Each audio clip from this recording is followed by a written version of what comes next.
Hi, I'm Sasha. I live in Arizona with my parents and my brother Matt, who's a year older than me. But before I continue, please like and subscribe. Dad was a business tycoon, and our lives were just perfect. That is, until one Christmas when I was 5 years old.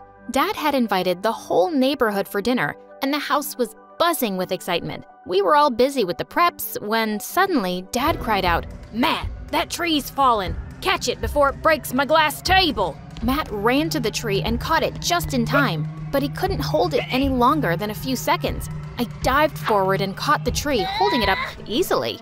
But just then, Matt suddenly lost his balance and went crashing straight into the table, breaking it now. Oh my God, what a mess! Dad came running to push the tree back in place, and then he lifted me up on his shoulders. "Oh, darling, you're a strong one, aren't you? That was amazing! And you, Matt, you're such a shaky old lady. Can't you watch your own freaking feet? You must be ashamed to be weaker than a little girl. Some older brother you are."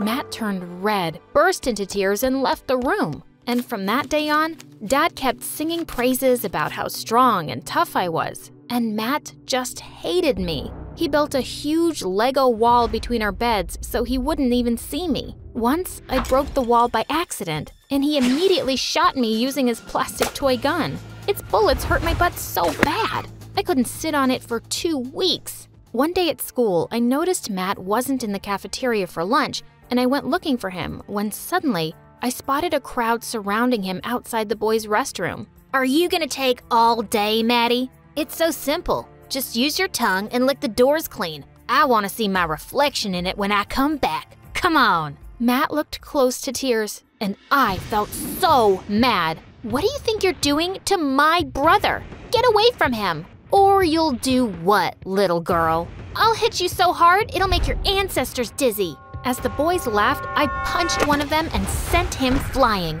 He got up to his feet and ran away like a scared mouse, and the rest followed. I turned around to Matt, and suddenly he pushed me away. "Why'd you do that, you moron?" "Wow, is that your thank you, Matt? I just saved your butt." "You just made everything worse. Now everyone in school will think I need my baby sister to fight for me. Isn't it bad enough that I live in your shadow at home, Daddy's little princess? Just stay away from me." And he stormed off furiously. All I'd done was try to help him, but he just ignored me more than ever after that. On my 12th birthday, Dad surprised me with the latest PlayStation. The minute Matt saw it, he flung his plate of food at the wall and walked out of the room. "What the heck is wrong with that boy?" "Dad, I think I know why he's mad. He's been asking you for a PlayStation for years, but you didn't get it for him." "And why should I?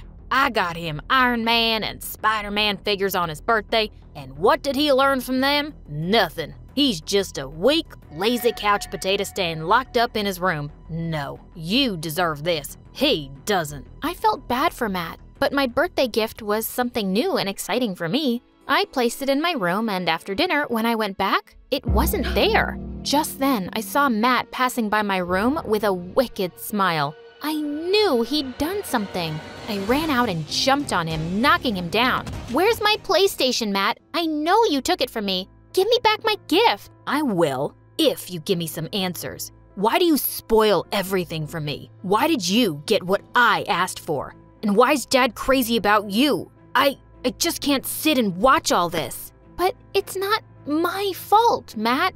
I didn't do anything to you. Now, where is my PlayStation?" Boom! And he ran off and shut his door. Suddenly, we heard a loud explosion from the backyard.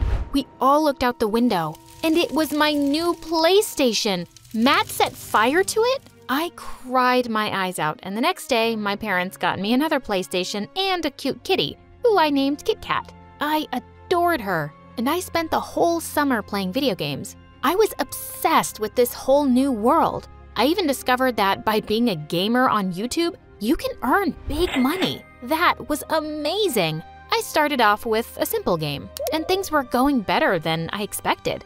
And in no time, I started streaming my games on YouTube, and I was getting so popular in school. One evening as I sat down for a live stream, I saw a video had been posted a few hours earlier from my account. I clicked on it, and to my horror, there was a figure sitting at my desk in my hoodie with the face covered, speaking in a weird, shrill voice. I just came online to confess that I'm a fraud. I made my brother play all these games for me because I'm just a dumb girl who could never be a good gamer. You all are pretty stupid for believing me. Now my brother has left me and I'm done. So go follow somebody else, you morons. There were tons of hate comments under the video, and so many people had unfollowed me. Oh my God, I was gonna kill Matt. Matt, what's your freaking problem? Your stupid prank could ruin my career as a gamer. My followers are hating me now. Well, yeah, it's time for you to know what hate really feels like. And it's just a reminder, girls can't be gamers. Oh, really, Matt? Well, you are so mistaken. I'm gonna get into a big esports team and earn more than you can imagine real soon. So watch out, loser. I ran to my room and recorded a video explaining everything and posted it, hoping to get back my viewers. Later that night, when I went to the kitchen to get water, I saw the light was already on and I heard someone's voice. I peeked in to see Matt holding Kit Kat, talking to her lovingly. You're so adorable. Who wouldn't love you? Everyone loves you, right? Aw, was I just seeing Matt's sweet side? But suddenly, he put Kit Kat in a baking dish and opened the oven door. And that's why I hate you. Your time is up, stupid Kit Kat. Oh my God! Before he could push her inside, I leapt forward and attacked him, and we went flying into a rack of dishes.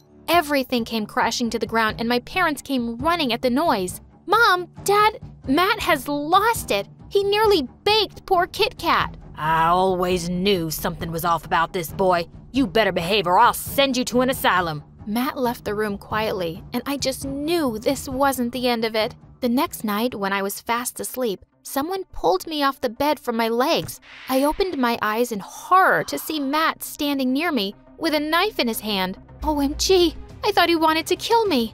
I shouted and hid under my bed, but then, all of a sudden, he started screeching a plate with it. Ow! It hurts my teeth. Stop it, Matt. Are you crazy? I'm trying to sleep here. No one sleeps when I'm awake, especially you. I'm gonna play this till morning, every night, even if you send me to an asylum. I screamed and managed to run out of my room, locking it from the outside. Matt kept beating the door with his chairs, almost breaking it. My parents arrived on the scene too, and they were horrified. That's when it struck me. My system, my camera. Oh no, he was gonna wreck everything. I asked my parents to open the door, and the moment they did, he ran out of the house like a maniac.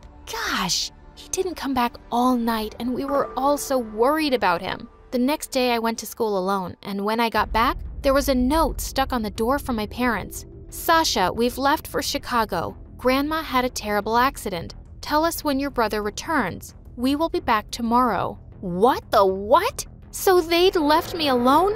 Oh no.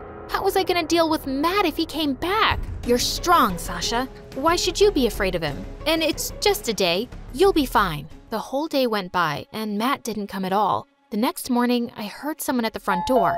I opened it to see a courier person. It was a special post addressed to me. When I opened the envelope, I saw the names of other gamers like Sniper Wolf and Gloom. The best part? I was invited for a gaming marathon where Sniper Wolf and other famous gamers would be joining. OMG, I could get all my viewers back. I was dancing around in excitement when I suddenly turned around and shrieked. Matt was standing inches away from me, looking down with an evil grin. When did you come? Who said I ever left? And with that, he grabbed the letter out of my hand and ran into the kitchen. And then he switched on the stove. Matt, no, please, don't do that. That is very important. Yes, everything about you is always important. And who am I? Just worthless garbage? As he was looking at me and talking, his long sleeve caught on fire. As he screamed and waved his arm around like crazy, I leapt forward with a jug of water and threw it at him. The fire was put out and he was okay.